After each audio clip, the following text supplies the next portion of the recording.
নমস্কার সবাইকে, LB cooking চ্যানেলে আপনাদেরকে স্বাগত জানাই। চলে এসেছি নতুন আর একটা রেসিপির সাথে।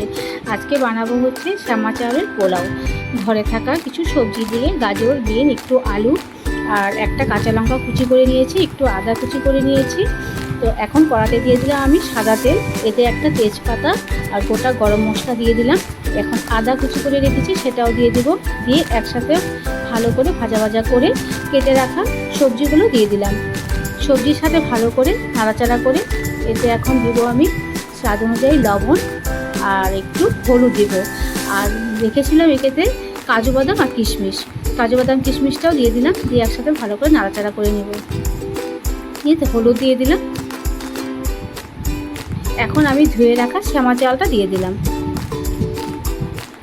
শ্যামা চাল দিয়ে ভালো করে ভাজা ভাজা করে নেব। জলটা আমি ঝরিয়ে রেখেছিলাম। এখন আমি স্বাদ অনুযায়ী লবণ আর চিনি দিয়ে দিলাম, দিয়ে একসাথে আবার ভালো করে নাড়াচাড়া করে নেব। এটা আপনারা ব্রেকফাস্টের জন্য খেতে পারেন বা রাতে ডিনারে, বা অনেকে আছে উপাস থাকে বা একাদশীতে যারা নাকি একদম নির্জলা থাকতে পারে না বা ফল খেয়ে থাকতে পারে না, তাদের জন্য এটা করা যেতে পারে। যেহেতু আমার ছেলে কইতে হয়েছিল 1 বছর একাদশী করতে হবে, তো ও তো ফল খেয়ে থাকতে পারে না আর ও রুটিও খেতে পারে না। এই জন্য ওকে আমি ওটসের পোলাও বা ডালিয়ার পোলাও বা এরকম শ্যামা চালের পোলাও ওকে করে দিই, সাথে একটু পনির করে দিয়ে ও খেয়ে নেয়।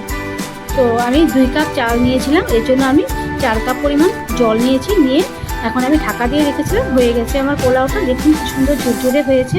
নামিয়ে নিয়েছি। তো কেমন লেগেছে আমার এই রেসিপিটা? যদি ভালো লাগে লাইক করে দিন। থ্যাংক ইউ এতক্ষণ ভিডিওটা দেখার জন্য।